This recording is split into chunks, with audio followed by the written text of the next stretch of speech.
할렐루야.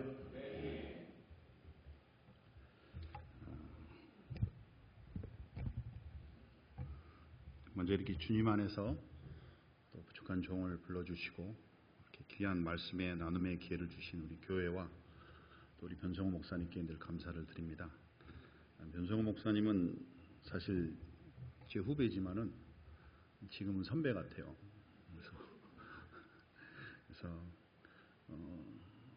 교회도 이제 맡아서 이렇게 하시고 무엇보다도 또 여러분과 함께 이렇게 선교관을 선교사들을 위해서 이렇게 만드시고 그걸 베풀어 주신 게 얼마나 큰 도움이 되는지 모릅니다.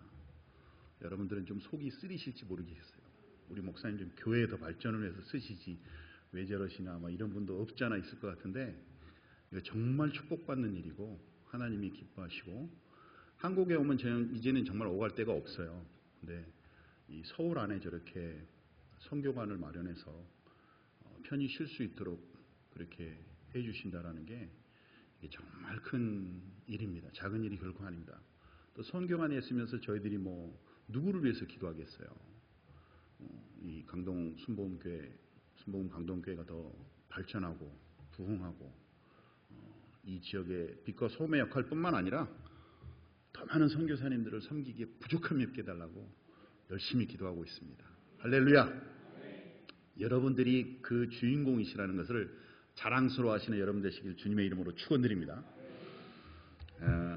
선교사들이 오면은 많은 간증을 기대하시지 않습니까? 그렇지 않습니까? 아니시군요. 죄송합니다. 근데 오늘은 주일이기 때문에 제가 그 은혜의 말씀을 사실 심사숙고하면서 준비를 했어요. 오늘 말씀을 같이 나누면서 또 인도 얘기를 할 수 있으면 한번 해보겠습니다. 인도에 대해서 이제는 매스컴이 너무나 인도에 대해서 많이 홍보하고 알려졌기 때문에 인도를 모르시는 분들이 거의 없으세요. 인도 그러면 그 사람 많고 소 많고 힌두교가 막 극성인 그 나라죠. 맞습니다. 그런 나라입니다. 여러분이 상상했던 것보다 훨씬 심하고 복잡하고 어지러운 곳이 선교지인 곳이 사실 인도입니다. 근데 인도는 지금도 선교 제한 지역이에요. 그래서 저는 합법적으로 선교를 하지 못합니다. 그래서 선교 뭐 영상 보여드릴 거 막 이런 게 별로 없어요. 왜냐하면 그냥 교회 사역하고 제자 훈련 사역만 하는데 지금은 그것도 굉장히 많이 위축이 되어서 사실 몰래 이렇게 하고 있습니다. 그래서 다른 많은 선교지를 위해서 기도하실 때 특별히 인도 이 선교 제한 국가는 여러분이 더 많이 기도해 주시기를 주님의 이름으로 부탁을 드립니다. 그리고 저는 원래 한인 사역자로 명을 받아서 갔지만은 인도는 한인들이 그렇게 많지 않습니다. 제가 있는 델리 수도에 있는데 한인들이 한 5천 명 정도밖에 되지 않습니다. 그러면서도 그 서울만큼 넓은 그 지역에 이렇게 여러 곳에 퍼져 있기 때문에 이 한인들이 한 곳에 모인다라는 게 굉장히 어렵습니다. 그래서 코로나 이후로 한인 사역이 많이 위축이 되고 한인들이 많이 떠나셨어요. 그래서 지금은 명맥만 유지하고 있는데 다시 원주민 사역으로 지금 회귀를 해서 원주민 사역과 같이 사역을 하고 있습니다. 아마 내년 내후년에는 여러분에게 원주민 사역에 대한 더 많은 얘기를 기회를 주신다면 나눌 수 있는 기회가 될 줄 믿습니다. 저는 오늘 함께 봉독한 이 창세기 말씀을 가지고 같이 은혜를 나누기를 원합니다. 여러분들 아마 야곱에 대해서 굉장히 잘 아실 거예요. 제가 성경의 인물 중에서 가장 좋아하면서도 가장 싫어하는 인물이 사실 야곱인데 어떤 면에서 보면 이 야곱의 일생을 가만히 들여다보면 꼭 제 일생을 보는 것 같은 그런 동질감을 느낄 때가 참 많습니다. 야곱은 사실 어떤 사람입니까? 여러분이 잘 알다시피 속이는 사람이고 사기꾼이고 그런 사람이잖아요. 근데 우리 일생을 가만히 뒤돌아보면은 나는 정직하게 성실하게 산다고 했는데 그렇지 못할 때가 너무 많다라는 거죠. 참 불성실했고 남에게 잘해준다 정직하게 한다면서도 나도 모르게 오해를 주고 속이는 결과가 있었던 때가 참 많이 있었습니다. 인생이 정말 쉽지 않구나. 살아보니까 내 뜻대로 되는 게 거의 없어요. 그렇지 않습니까 여러분들? 전혀 아닌 얼굴을 하고 계시는데 하여튼 그래서 저는 야곱을 보면서 굉장히 많은 그런 동질감을 느낀다라는 것입니다. 오늘 이 본문에도 보면은 이 본문에 이렇게 주의를 기울이신 분들이 많지 않아요. 근데 이 본문이 정말로 야곱의 가장 위기 때였고 절망이었을 때가 바로 이 34장의 이 사건이었다라는 것입니다. 여러분이 알다시피 야곱은 어떤 사람이었습니까? 그 어렸을 때부터 형을 속여갖고 형의 축복을 가로챈 사람이고, 그래갖고 그 축복을 갖고 잘 살 줄 알았는데 삼촌 라반한테 속임 받아갖고 사기 결혼도 하고 그냥 노예로 몇십 년을 살다가 결국은 나중에 부를 이뤄갖고 정착해서 이동을 하는 중에 또 형을 만나서 화해를 하려고 그랬더니 형이 자기를 죽일까봐 또 본진을 두 개로 나눠서 일부 가족들과 큰 가축들을 앞세우고 형을 만나러 화해하러 가잖아요. 근데 그 형의 화가 안 풀렸을까봐 그 가족을 죽이면은 자기는 도망가 버리려고 이진해서 따라가다가 그렇게 자기 안위만을 생각했던 이기적인 사람이었잖아요.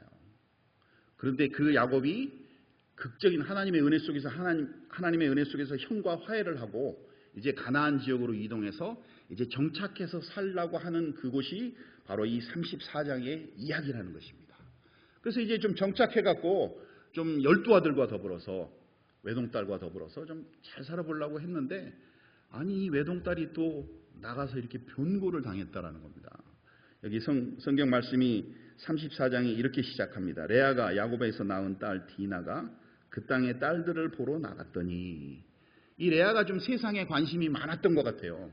본인도 워낙 아름다운 아이인데 그 땅에 사는 다른 민족들의 그 아름다운 모습, 그들의 문화, 그들의 관습, 그들을 보러 사실 가지 못할 곳을, 가지 말아야 될 곳을 갔던 것 같아요. 우리들이 나름대로 부모가 돼서 얼마나 자식 단속을 많이 합니까? 특별히 딸에 대해서는 다 애지중지 하시지 않습니까? 저는 딸이 셋이나 있는 그런 아빠입니다. 네. 그리고 첫째 딸이 돼지띠, 둘째 딸이 돼지띠, 셋째 딸도 돼지띠입니다. 그래서 저는 돼지들과 함께 살고 있습니다. 얼마나 행복한지 몰라요. 잘 이해가 안 가세요? 첫째 딸이 95년 1월생, 둘째 딸이 95년 12월생, 셋째 딸이 12년 터울로 2004년, 2007년인가? 황금 돼지띠더라고요, 그때가. 그래서 딸 셋이 다 돼지띠입니다. 사람으로 가능한 겁니다. 의학적으로도 아무 문제 없습니다, 여러분들. 그래서 이 돼지들과 함께 사는데 딸들을 키워보니까 너무 좋은 거예요. 애교도 많이 부리고 혼내도 와서 어깨에 이렇게 짚으면서 아빠 왜 혼내? 그러면서 저는 아들을 안 키워봐서 잘 몰라요. 우리 변 목사님 얘기 들어보니까 왼수를 키운다고 그러는데 저는 하여튼 행복합니다. 주님 안에서도 행복하고 딸로 지는데 딸은 참 그 보는 관점이 다르더라고요. 이 야곱도 12아들이 있었지만은 그 외동딸이 얼마나 예뻤겠어요. 근데 이 외동딸이 자기도 모르게 이렇게 나가갖고 딴짓을 하다가 큰 변고를 당했다는 것입니다. 성경에 보니까 2절에 히위 족속 중 하몰의 아들 그 땅의 주장 세겜이 그를 보고 끌어들여 강간하여 욕되게 하고 그 마음이 깊이 야곱의 딸 디나에게 연연하며 그 소녀를 사랑하여 그의 마음을 말로 위로하고 그의 아버지 하몰에게 청하여 이르되 이 소녀를 내 아내로 얻게 하여 주소서 하였다라는 것입니다. 이 보니까 인근 지역에 살던 어떤 부족인데 히위 족속이라는 부족인데 그 족속의 추장, 가장 리더되는 그 집안의 아들이었다는 거죠. 상당히 뭐 권세를 누리고 자기 마음대로 사는 그런 놈이었던 것 같아요. 그래갖고 이방 민족인 이 유대 민족인 야곱의 딸을 보고 그냥 사랑에 빠져갖고 이 주체를 못해서 이런 범죄를 저지른 거죠, 사실. 근데 성경이 히위 족속이라고 분명히 얘기를 해놨습니다. 우리가 이 히위 족속을 좀 살펴보니까 노아의 세 아들 중인 함의 자손이더라고요. 함의 자손은 함은 누굽니까? 아프리카인들의 조상이지 않습니까? 다시 말해서 이 히위 족속은 흑인이라는 겁니다. 흑인들이었어요. 뭐 예나 지금이나 흑인에 대해서는 별로 이렇게 좋은 감정을 안 갖고 계시잖아요, 여러분들. 요즘 이제 다문화가 돼서 뭐 흑인이 됐던 뭐 인도 사람이 됐던 뭐 크게 인종에 대해서 크게 따지지 않는 그런 우리 대한민국이 돼버렸어요. 오히려 그들의 도움 없이는 우리의 생활이 어려울 정도로 이제 그런 나라가 됐지 않습니까? 근데 옛날에도 이 흑인에 대해서는 특별히 이 중동 지역 사람들은 흑인을 더 싫어했어요. 그때 당시 그 오래전에도 흑인들은 주로 노예였거나 야만인들이었습니다. 아니면 이제 용병으로서 아주 잔인한 사람들이었다라는 거죠. 근데 어쨌든 이 가나안 지역에 이런 그 흑인들로 구성된 조그만 종족들이 이 야곱이 정착하려고 했던 그 옆에 있었다가 그만 이 딸로 인해서 이제 봉변을 당하고 이런 일이 일어나게 됐다라는 거예요. 그러니 그 분노가 아마 2배는 더 했을 거라는 거죠. 그렇지 않겠습니까, 여러분들? 그래갖고 그 일을 이룬 이 가해자가 자기 아버지에게 아내로 얻게 해달라, 그렇게 얘기를 합니다. 근데 5절에 야곱이 그 딸 디나를 그가 더럽혔다 함을 들었으나 자기의 아들들이 들에서 목축함으로 그들이 돌아오기까지 잠잠하였고라고 성경은 표현을 했습니다. 원래 야곱이 어떤 사람입니까? 자기 안위를 위해서, 자기 이익을 위해서는 결코 포기하지 않는 사람입니다. 남을 속이기까지 하고 뭐 그런 사람이었어요. 사기꾼이었지 않습니까? 근데 그 외동딸 디나가 몹쓸 짓을 당했는데도 이제 야곱은요, 아무 일도 할 수 없는 그런 나이가 됐다라는 거예요. 이때 이 야곱의 나이가 몇 살인 줄 아세요? 100살이라고 추정합니다. 100살. 100세가 단 야곱. 이제 뭐가 있겠어요? 이제 뒷방 할아버지로서 아무것도 할 수가 없는 그런 신세가 됐다는 거죠. 무슨 힘을 쓰고자 해도 힘도 없고 기력도 없고 무릎만 아프고 아무 힘을 할 수 없는, 아무 일을 할 수 없는, 이제는 아들만 바라보며 사는 그런 노인네가 됐다라는 것입니다. 이 설교는 제가 청년부나 주일학교 가서 절대 할 수 없는 설교예요.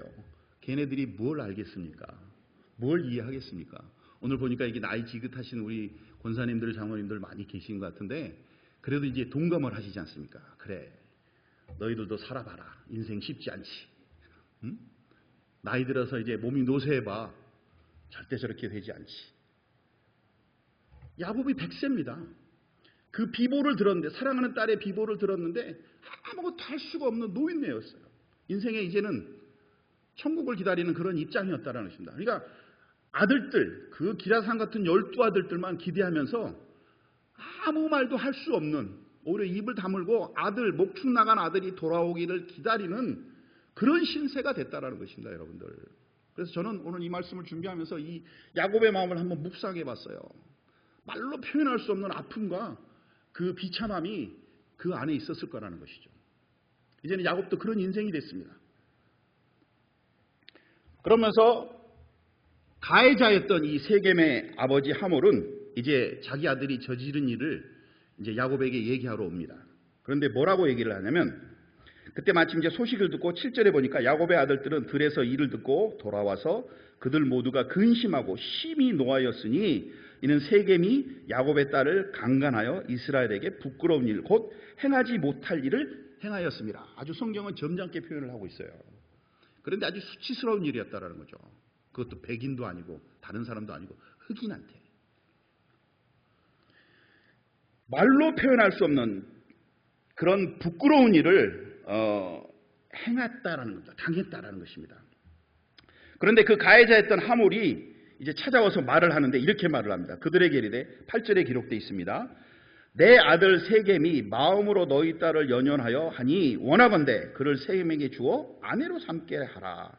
너희가 우리와 통혼하여 너희 딸을 우리에게 주며 우리 딸을 너희가 데려가고 너희가 우리 앞에 함께 거주하되 땅이 너희 앞에 있으니 여기 머물러 매매하며 여기서 기업을 얻으라 하고. 아니, 그 몹쓸 짓을 한 그 가해자가 와갖고 사과를 하고 머리를 땅에 조아리고 사과를 해도 분이 풀릴까 말까인데 오히려 더 적반하장으로 이렇게 된 거 어떻게 하겠어? 그냥 네 딸을 나에게 줘, 우리에게 줘, 우리 아들과 청혼시키자. 그래서 내 딸도 너희에게 주고 너희 딸도 우리에게 줘서 우리가 한 민족을 이루어서 혼혈 민족을 이루어서 함께 사는 게 어때? 땅도 넓고 좋지 않아? 좋은 게 좋은 거 아니야? 사실 이렇게 제안을 하고 있다라는 것입니다. 여러분들이 만약 야곱의 입장이었으면 이 말을 들었을 때 여러분 어땠겠습니까? 당장 총을 꺼내서 그냥 아마 굉장히 분노 속에 있었을 거예요. 그 형제들도 같이 들었습니다. 12형제도. 그러면서 세겜도, 그 당사자도 디나의 아버지와 그의 남자 형제들에게 이르되 나로 너희에게 은혜를 입게 하라. 너희도 내게 말하는 것은 내가 다 주리라. 이 소녀만 내게 주어 아내가 되게 하라. 아무리 큰 혼수와 예물을 청할지라도 너희가 내게 말한 대로 주리라. 그렇게 말을 했습니다. 이 말은 사실 허세입니다. 허세. 이 민족이 그렇게 큰 민족이 아니에요. 한 남자들이 한 100명, 200명? 그거밖에 안 된 조그만 민족이에요. 나중에 성경을 보면요, 이 히위 족속들은요, 다윗에 의해서 다 멸족을 당합니다. 그러니까 그렇게 별 볼 일이 있는 민족이 아니었다라는 거죠. 오히려 선민을 대적하고 여기 붙었다 저기 붙었다 시세에 따라 사는 지극히 세속적인 그런 사람들이었다라는 것을 우리가 성경을 통해서 알 수가 있습니다. 자, 이런 민족이 이제 약속의 민족인 야곱의 족속에 와서 이런 제안을 하고 이런 짓을 했으니 얼마나 화가 났겠어요. 그러면서 13절에 이제 야곱의 아들들이 그 제안을 다 듣지 않습니까? 그러면서 이제 이렇게 얘기를 합니다. 야곱의 아들들이 세겜과 그의 아버지 하몰에게 대답하였으니 이는 세겜이 그 누이 디나를 더럽혔습니다. 그러니까 누이 디나에게 그런 짓을 했다라는 것이 도저히 용납될 수 없는 일이라는 겁니다. 있어서는 안 될 일이라는 것입니다.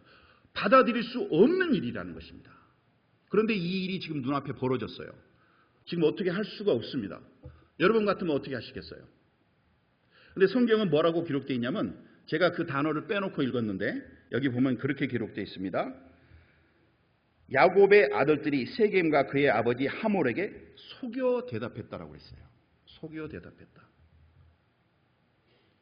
야곱은 어떤 사람입니까? 사기꾼이요, 속이는 자입니다. 그 아들들도 그 피가 있다라는 거죠. 사기꾼이요, 속이는 자여서 어떻게 보면 이건 사실 전략적 거짓말이에요. 내 동생을 몹쓸 짓을 했는데 이놈들을 어떻게 해야겠는데 순간 생각을 해보니까 일단 거짓말로 저들의 제안을 받아들이자. 그래서 속여서 대답을 합니다. 근데 그 대답이 뭐냐? 14절에 나와 있습니다. 야곱의 아들들이 그들에게 말하되 우리는 그러하지 못하겠노라. 난 그럴 수 없어. 너희 제안이 그럴듯한데 난 그럴 수 없지. 다 거절을 합니다. 대단해 보이는 것 같아요. 그런데 조건이 있었어요. 그 조건이 뭐였냐면은 할례 받지 아니한 사람에게 우리 누이를 줄 수 없느니 이는 우리의 수치가 됨이라 라고 얘기를 합니다. 너희 제안이 상당히 그럴듯해. 좋아. 그런데 나는 받아들일 수 없어. 왜? 당신들은 우리가 믿는 그 신을 믿지 않아. 그리고 우리가 믿는 신의 율례를 따르지 않아. 그게 뭐냐면 할례를 하는 거야. 할례를 하지 않는 민족과 우리는 함께 할 수가 없다. 이 말은 뭐냐? 할례만 하면 함께 할 수도 있다라는 얘기죠. 종교적인 자기들이 믿는 하나님에 대한 것을 가지고 얘기를 합니다. 상당히 경건해 보이고 신실해 보이죠. 근데 이 야곱의 아들들이 그런 사람들이 아니에요. 그걸 핑계 삼아서 사실 그걸 이용해서 이 민족에게 속이는 겁니다. 할례가 뭔지 여러분 잘 아시죠? 아시는 줄 믿습니다. 혹시 모르시고 궁금하신 분은 변성호 목사님께 물어보십시오. 여러분의 담임 목사님께서 자세히 가르쳐드릴 겁니다. 자, 이 할례는 남자들이 이제 성인이 되면 치르는 그런 의식 중에 하나죠. 그리고 하나님께서는 피를 봄으로써 너희들이 나와 함께 할 수 있다. 그 피를 흘림으로써 나의 백성이 될 수 있다라는 증표입니다. 그래서 반드시 남자는 할례를 해야 됩니다. 피를 흘려야 된다는 거예요. 수술을 하는 게 아니라 사실 피를 보는 것입니다. 그런데 요즘도 성인 남녀가 되면은 이 할례 수술을 반드시 받습니다. 모르시는 분들은 있겠죠. 아직 결혼을 안 하신 분은 모를 수 있어요. 그러면 요즘 병원 시설이 얼마나 좋습니까? 깨끗하고 위생적이고. 그런데 가서 이 할례 수술을 받으면은 한 30분이면 끝나요. 그리고 소독을 잘하고 잘 꼬매서 치료를 잘 받고 매일 가서 이렇게 소독하고 드레싱하고 하면은요. 한 3일 지나면 이게 꾸덕꾸덕 굽고 일주일 지나면 실밥을 벗고 웬만하면 낫습니다. 그래서 다니는데 거의 무리가 없어요. 근데 여러분 수천 년 전인 이때 당시 뭐 얼마나 위생적이었겠어요. 그렇지 않겠습니까? 그래서 할례도 요즘 시대에도 할례를 잘못하면요. 요즘 말로는 이제 포경수술이라고 그러죠. 그걸 잘못해서 곪기 시작하지 않습니까? 그러면 난리가 납니다. 병원에서 막 항생제 이만큼씩 주고요. 이게 일주일 안에 나아야 되는 게 어쩔 때는 막 한 달도 가고 그 고통이 이루 말할 수가 없습니다. 남자들은 다 이해하실 거예요. 근데 할례를 제안했습니다. 이 할례를 받으면 너희들이 우리와 같아지고 또 우리가 너희와 청혼하고 함께 할 수 있는 그런 것이 돼. 그렇게 제안을 한다라는 것이죠. 그러니까 그런즉 이같이 하면 15절에 이렇게 나와 있습니다. 너희에게 허락하리라. 만일 너희 중 남자가 다 할례를 받고 우리같이 되면 우리 딸을 너희에게 주며 너희 딸을 우리가 데려오며 너희와 함께 거주하여 한 민족이 되려니와. 그래, 너희들이 제안했던 그런 것처럼 우리가 한 민족이 될 수가 있어. 니들이 할례를 하기만 하면. 너희가 만일 우리 말을 듣지 아니하고 할례를 받지 아니하면 우리는 곧 우리 딸을 데리고 가리라. 근데 조건은 딱 하나예요. 너희 제안이 너무 좋아. 근데 우리는 쉽게 받아들일 수 없어. 조건이 하나 있어. 그게 뭐냐? 할례를 받으라는 겁니다. 할례. 그래갖고 그런 제안을 하니까 그들이 18절에 이렇게 기록되어 있습니다. 그들의 말을 하몰과 그의 아들 세겜이 좋게 여김으로 이 소년이 그 일 행하기를 지체하지 아니하였으니 그가 야곱의 딸을 사랑함이며 그는 그의 아버지 집에서 가장 존귀하였더라. 그런 권세가 있는 친구였고 이 사랑에 눈이 멀어갖고 이게 도대체 어떤 것을 의미하는지 판단을 못하는 그런 눈먼 자가 됐다라는 겁니다. 사랑에 빠진 게 됐죠. 민족을, 자기 민족을 이제 위기에 몰아넣는 사람이 됐다라는 거예요. 하몰과 그의 아들 세겜이 그들의 성읍 문에 이르러 이제 가서 자기 종족들에게, 자기 족속들에게 이제 이 제안을 얘기하고 설득을 하는 겁니다. 그들의 성읍 사람들에게 말하여 이르되, 근데 뭐라고 이 사람이 말을 하냐면, 이 사람들은 우리와 친목하고 이 땅은 넓어 그들을 용납할 만하니 그들이 여기서 거주하며 매매하게 하고 우리가 그들의 딸을 아내로 데려오고 우리 딸들도 그들에게 주자. 그러나 우리 중에 모든 남자가 그들이 할례를 받은 같이 할례를 받아야 그 사람들이 우리와 함께 거주하여 한 민족 되기를 허락할 것이라. 그러면서 결정적인 얘기를 합니다. 그러면 그들의 가축과 재산과 그들의 모든 짐승이 우리의 소유가 되지 않겠느냐. 다만 그들의 말대로 하자. 그러면 그들이 우리와 함께 거주하리라. 그러면서 성문으로 출입하는 모든 자가 하몰과 그의 아들 세겜의 말을 듣고 성문으로 출입하는 그 모든 남자가 할례를 받았다라고 얘기합니다. 그들의 제안이 보니까 너무 쉬운 거예요. 뭐 보상을 해달라는 것도 아니고 뭐를 달라는 것도 아니고 자기들에 있는 것을 소유를 주는 것도 아니라는 겁니다. 그냥 할례만 받으면은 우리가 한 민족을 이뤄서 네 딸을 우리에게 주고 너희 딸을 우리에게 줘서 통혼하고 한 민족을 이루자. 혼혈 민족을 이루자. 뭐 이런 제안인 거예요. 이들이 가만히 생각해 보니까 이거 수지 맞는 장사거든요. 그러면서 자기 민족에게 그렇게 얘기를 하지 않습니까? 그들의 가축과 재산, 그들의 모든 짐승이 우리의 소유가 되지 않겠느냐. 이 사람들은 농경 문화 사람들입니다. 농사를 짓고 정착해서 사는 사람들이니까. 근데 야곱과 그 자손은 뭡니까? 유랑민족이면서 유목민족이라는 거예요. 굉장히 많은 염소, 양, 이미 그런 짐승들이 많은 그런 사람이었어요. 이게 생각해 보니까 두 민족이 합치면은 경제적으로도 비즈니스적으로도 자기들이 더 이익이거든. 아, 좋다. 손해볼 거 하나도 없다. 그걸 따지고 하나가 되자. 그 조건 받아들이자. 그냥 할례만 하면 되는 거 아니야. 그래서 그것을 받아들였는데 그게 무서운 계략이었다라는 거죠. 성경에는 구체적으로 나와 있지 않지만은 할례를 제안한 이스라엘 이 12아들들이 가서 해주지 않았겠어요? 저는 해줬다고 생각합니다. 근데 이 사람들이 전략적으로 그 제안을 하고 속였기 때문에 아마 손을 굉장히 막 더럽게 하고 가갖고 더럽게 할례를 했어요. 그래갖고 아마 대부분 남자가 다 그게 골마 터져갖고 3일이면 좀 나야 되는데 오히려 더 골마갖고 뭐 허리를 피지 못할 정도로 아마 그렇게 된 것 같아요. 성경은 구체적인 없지만 이렇게 성경은 얘기를 하고 있습니다. 25절에 제3일에 아직 그들이 아파할 때 3일이 됐는데도 아파한다는 이건 뭡니까? 골마 터졌다라는 거예요. 골마 터졌다라는데 그 중요한 부분이 골마 터졌으니 얼마나 아팠겠어요, 여러분들. 별로 감동이 없는데. 자, 그래갖고 이들이 꼼짝을 못하는 거예요. 꼼짝을 못하니까 자기들의 계략대로 된 거죠. 야곱의 그 12아들의 계략에 이 어리석은 히위 족속이 다 넘어간 겁니다. 그래갖고 칼을 들고 움직일 수가 없어. 그러니까 어떤 일을 했습니까? 야곱의 두 아들 디나의 오라버니 시므온과 레이가 각각 칼을 가지고 가서 몰래 그 성읍을 기습하여 그 모든 남자를 다 죽여버렸다라는 거예요. 골마 터져갖고 허리 꼬부라져 있는 그 히위 족속들을, 그 흑인들, 건장한 흑인들을 두 사람이 가서 칼로 다 죽여버렸다라는 거죠. 놀랍지 않습니까, 여러분들? 이 얄팍함에, 이 속임수에. 그리고 나서 칼로 하몰과 그의 아들 세겜을 죽이고 디나를, 사로잡혔던 디나를 이제 세겜의 집에서 데려왔다는, 구출해 줬다라는 거죠. 대단하죠, 여러분들. 그러면서 이제 27절에 어떤 일이 일어났냐면 야곱의 여러 아들이 그 시체에 있는 성읍으로 가서 노력하였으니 이는 그들의 누이를 더럽힌 까닭이다. 그들의 누이를 수치를 줬다라는 거예요.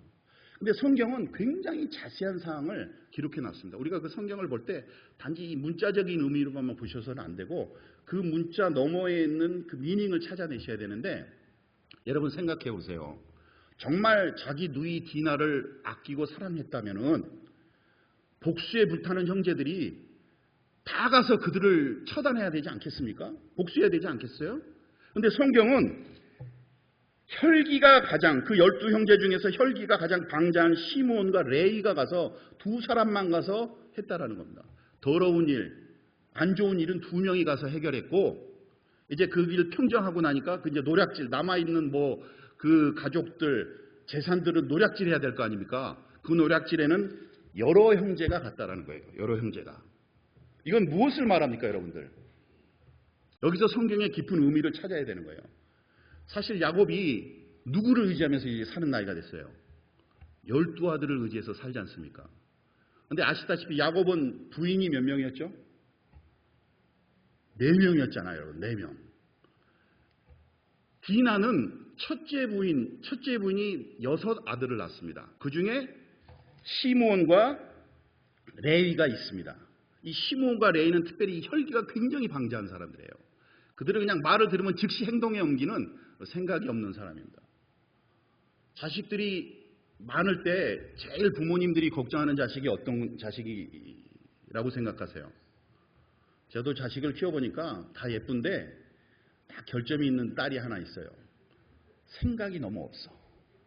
생각을 안 하고 행동을 하는 애가 있어요. 그러면 어려움이 많습니다. 그리고 나중에 생각하고 후회하는 거야. 응? 혈기가 너무 방자한 아들도 문제가 많다라는 거예요. 야곱이요, 자식들을 잘 키우지 못했어요. 사실 엄밀히 말하면 이 야곱의 집안은요, 이 자식들은 콩가루입니다. 콩가루. 그러니까 같은 엄마에게서 난 형제들은 자기 친동생인 디나를 정말로 아끼고 사랑했겠죠. 근데 디나가 몹쓸 수치를 당했으니 얼마나 가슴이 아팠겠어요. 그러니까 그냥 생각 없이 칼 들고 가서 그냥 다 죽여버리는 겁니다. 전략을 짜서. 근데 보니까 그 일에 정말 동참해야지 디나를 사랑하고 생각하는 친오빠죠. 근데 배 다른 형제들은 공감을 해요. 아, 참 불쌍하다 내 동생. 근데 배가 다르니까 아무래도 느낌이 다르겠죠. 이게 더러운 일에는 동참을 안 하더라는 거예요. 근데 형들이 가서, 배 다른 형들이 가서 평정해 놓은 것을 훔치러 갈 때는 다 같이 가서 훔쳤다라는 거죠. 성경이 이걸 분명히 얘기해 주고 있습니다. 그러면서 우리는 야곱의 12아들들이 어떤 놈인가를 볼 수가 있다라는 거예요. 근데 야곱이 지금 누구를 의지하면서 살고 있어요? 이놈들을 의지해서 살고 있는 거예요. 이놈들을. 얼마나 어리석은 짓입니까? 그 일이 이제 그 다음 절에 나옵니다. 그래갖고 그들이 양과 소와 나귀와 그 성읍에 있는 것과 들에 있는 것들, 그들의 모든 재물을 빼앗으며 그들의 자녀와 그들의 아내들을 사로잡고 집 속의 물건을 다 노략한지라라고 성경은 그렇게 나와 있어요. 이제 그 한 족속을 완전히 노예화 시켜버린 거예요. 다 뺏어버린 겁니다. 이 야곱의 12아들이. 그리고 이제 30절에 보니까 야곱이 나중에 이제 그 소식을 들은 거예요. 이건 뭐냐? 그러면 형제들이 자기 딸을 구출하기 위해서 이 버린 짓을 아버지하고 전혀 상의를 하지 않았다라는 것입니다. 아버지 몰래 한 짓이에요. 이런 자식들을 이제 의지하면서 살 수밖에 없는 야곱이라는 겁니다. 이런 야곱의 모습을 보면서 여러분, 여러분의 삶을 조금 보고 있다고 생각하지 않으세요? 여러분이 정말 의지하면서 사는 그 핵심이 뭡니까? 돈입니까? 명예입니까? 아니면 여러분의 아들들입니까? 정말 의지할 게 뭘까요?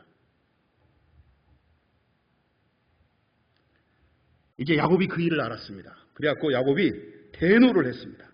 야곱이 30절에 시므온과 레이에게 이르되 너희가 내게 화를 끼쳐 나로 하여금 이 땅의 주민 곧 가나안 족속과 브리스 족속에게 악취를 내게 하였도다. 나는 수가 적은즉 그들이 모여 나를 치고 나를 죽이리니 그러면 나와 내 집이 멸망하리라. 나와 내 집이 다 멸절당할 거야. 너네 무슨 짓을 한 거야? 미친놈들아. 왜 나랑 상의도 없이 이런 짓을 했어? 이 일밖에 길이 없어? 혈기 넘치는 젊은 아들들은 다른 길이 없어요. 내 딸, 내 동생을 몹쓸 짓을 해서 내 다 죽이고 말리라. 그걸 실행에 옮긴 거죠. 나름대로 정의롭습니다. 동생을 생각해서. 근데 그 뒷 일을 생각 못하고 한 거라는 거죠. 근데 인생을 살아온 야곱은 지혜롭지 않습니까? 경험이 많지 않습니까? 이렇게 해서는 안 되거든요. 이제 일을 벌려놨으니 수습이 안 됩니다. 야곱이 대노를 했습니다. 그 노인네가 나와 내 집이 다 죽게 생겼다. 이 미친 놈들아. 왜 이렇게 생각 없이 일을 하냐. 응? 어떻게 보면 우리의 삶에 그렇지 않습니까? 근데 그 야곱은 이 아들들을 의지해서 살라고 그랬다라는 거예요. 얼마나 인생이 비참합니까, 여러분들. 야곱은요, 자기 아니만을 돌보면서 살았던 사람입니다. 자기가 그렇게 죽는 것을 가장 두려워했던 사람이에요. 그러니까 형을 만나러 갔어도 형을 그 속여서 형의 축복을 다 뺏어버렸으니 얼마나 형이 분노했고 화가 혈기도 넘치는 형이잖아요. 용감한 사람이고 사냥밖에 모르는.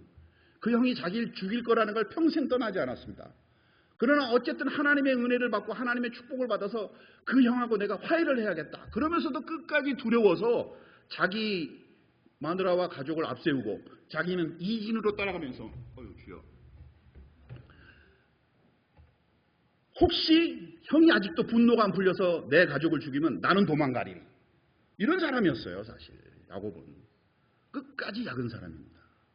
근데 그 모습이 저희들의 모습이라는 겁니다. 인간의 모습이라는 겁니다. 인간은 철저히 이기적이잖아요. 자기밖에 생각 안 하잖아요. 나를 생각하는데 그렇게 말하면 체면이 다 드러나니까 항상 다른 핑계를 대지 않습니까? 이것 때문에 그런 거야. 나는 이래서 이러는 거야. 우리의 삶의 모습은 그렇습니다. 우리 인간은 그렇습니다. 특히 하나님을 떠난. 그러면서 야곱이 그렇게 분노를 바라니까 31절에 그 소리를 들은 자식들이 이렇게 답변을 합니다. 그들이 이르되 그가 우리 누이를 창녀같이 대우함이 옳으니까. 아버지의 그런 소리를 듣더니 이 자식들이 그랬다. 아니 아버지, 뭔 소리를 지금 하고 계세요? 노인네가 할 소리가 있고 안 할 소리가 있는 거지. 내 여동생이 그렇게 수치를 당하고 창녀같이 취급을 당했는데 가만히 있으라는 겁니까? 노인네는 가만히 계세요. 제발 나서지 말고 이제 우리가 알아서 할 테니까. 이러면서 그 아들들이 야곱의 뺨을 친 겁니다. 뺨을. 얼마나 야곱이 비참합니까? 그런 아들, 그런 자식들을 의지해서 살라고 했던 야곱이 얼마나 안타깝습니까, 여러분들. 그러면서 만약 34장의 이야기가 끝나버렸다면은 이거는 그냥 인간 야곱의 얘기가 됩니다. 야곱은 그렇게 수치를 당하고 좌절과 절망 가운데 살았더라. 그리고 죽었더라. 그럼 이건 그냥 인본주의입니다. 인간의 삶이죠. 많은 문학자들이 쓴 인간의 삶이 뭡니까? 그냥 어렵고 힘들고 그렇게 살다가 그냥 죽었어. 근데 그게 인간이야. 그게 아름다운 거지. 그게 인본주의입니다. 근데 우리는 그게 아니잖아요. 우리는 신본주의지 않습니까? 하나님을 의지하며 살잖아요. 이 34장에서 가장 우리가 괄목해야 될 게 뭐냐? 오늘 제가 말씀드리고자 하는 건 뭐냐면은 이 34장을 읽다 보니까 34장 1절부터 31절까지요. 하나님이 안 계시더라는 겁니다. 하나님을 찾아볼 수가 없어요. 아니 이렇게 하나님을 만났고 하나님을 직접 대면했던 야곱이 하나님에 대한 경험도 있고 신앙도 있고 복도 받은 사람인데 어떻게 하나님을 안 찾을까?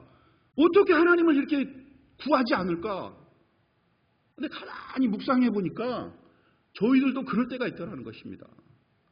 내가 하나님을 어릴 적부터 모태신앙으로도 믿었는데 어쩔 때는요 너무 좌절과 절망 가운데 있다 보면 하나님을 부르지 않습니다. 오히려 하나님 왜 나를 이렇게 괴롭혀? 역시 내가 하나님 안 믿었으면 이런 일 안 생겼을 거 아니야. 이 고난 안 받았을 거 아니야. 사실 이럴 때가 있다라는 거예요. 이럴 때가. 어떻게 보면 이것이 인간의 삶이죠. 우리들의 모습이라는 겁니다. 이 34장 어디 고도 야곱은 하나님을 찾았더라. 하나님을 구했더라. 하나님 앞에 무릎 꿇었더라. 하나님 앞에 그 아픔을 부르짖었더라. 구했다. 이런 말이 없어요. 야곱도 이럴 수 있구나. 야곱도. 우리 삶도 그럴 수 있습니다, 여러분들. 오늘 새벽여행 가서 은혜를 받았지만 저녁에는 막 또 혈기가 방자해갖고 남편을 들었다 놨다 집어던졌다 할 수도 있지 않습니까? 그게 우리의 삶이라는 거예요. 그게. 내가 오늘 성령 충만했다고 해서 여러분 긴장을 놓쳐서는 안 된다는 거죠. 저녁에는 또 남편에게 2단 옆차기로 나갈 수도 있고 남편이 또 막 3단 옆차기로 들어오기도 하고 그게 우리의 삶이라는 것입니다. 야곱도 그랬다라는 거예요. 야곱도. 그런데 34장이 끝나고 35장이 시작이 되면서 놀라운 복음이 야곱에게 임한다라는 거예요. 35장 1절을 같이 한번 읽겠습니다. 한번 같이 읽겠습니다.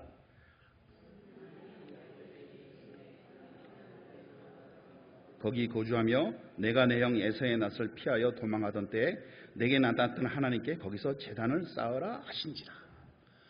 자빠지고 엎어지고 넘어져 있던 야곱에게 하나님이 나타나셨습니다. 야곱은 찾지도 않았고 부르지도 않았고 구하지도 않았지만 얼마나 시간이 걸리는지는 정확히 몰라요. 성경은 언급을 안 했기 때문에. 34장 31절 그렇게 야곱이 완전 절망 속에서 엎어져 있고 다시 35장 1절이 되기까지 긴 시간이 걸리지는 않았던 것 같아요. 근데 얼마나 걸렸는지 우리는 몰라요. 성경이 언급이 안 됐기 때문에. 그런데 중요한 것은 그렇게 좌절과 절망의 구렁텅 속에서 완전 소망을 잃고 있는 울고 있는 야곱에게 엎어져 있는 야곱에게 하나님이 나타나셨다는 겁니다. 그리고 하나님 뭐라고 그러셨어요? 야 이놈아, 야 이 미친놈아, 너 왜 나를 안 찾아? 너 왜 이러고 있어? 이게 아니라는 거 꾸짖지 않으셨습니다. 화내지 않으셨어요. 하나님 뭐라고 그러셨어요? 일어나라. 일어나라는 겁니다. 좌절과 절망 가운데 엎어져 있는 사람에게 가장 위로의 말이 뭡니까? 일어나라고 그래야죠, 여러분들. 일어나. 무릎에 먼지 털어. 왜 땅바닥에 이러고 있어? 우리는 걸어 다니는 사람입니다. 걸어 다닐 때 사람입니다. 일어나야 됩니다, 여러분들. 일어나지 못하면 하나님도 어떻게 할 수가 없어요. 여러분, 교회가 해야 될 일 중에 가장 중요한 일이 뭔지 아십니까? 교회는 예수님의 모습입니다. 예수님을 몸으로 하는. 예수님이 이 땅에 오셔서 말씀을 선포하시고 가르치시고 치료하셨어요. 프리칭, 티칭, 힐링 하신 게 예수님이 하셨던 사역이잖아요.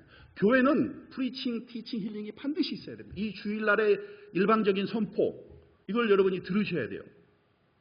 주중에 성경 공부, 목사님과 함께하는 성경 공부 프로그램 많지 않습니까? 성경을 알아야 됩니다. 하나님을 아는 겁니다. 그 다음에 힐링입니다. 치료가 있어야 돼요. 예수님의 사역의 반 이상이 치료하셨고 귀신을 쫓아내신 일입니다. 주님 오시는 그날까지 이 땅의 병자, 좌절, 절망하는 사람들은 끊이지 않을 거라는 거죠. 이 세상은 그래요. 이 세상은. 아직도 악한 영들이 존재하기 때문에. 그런 낭망하고 좌절하는 성도, 교구들을 찾아가서 우리는 일으켜 세워줘야 되는 겁니다. 일으켜 세워줘야 되는 거예요. 그게 교회가 할 일이고 여러분들이 할 일이고 저희들이 할 일이라는 거죠. 하나님은 반드시 그렇게 하시는 분이십니다. 그러면서 하나님께서 네가 생각해봐라. 너 내 형 예서를 얼마나 평생 두려워했잖아. 거기서 건져준 사람이 누구냐?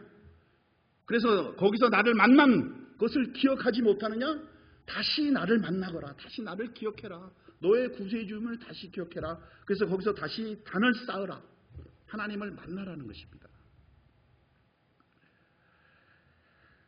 야곱이 이 말에 완전히 회복을 합니다.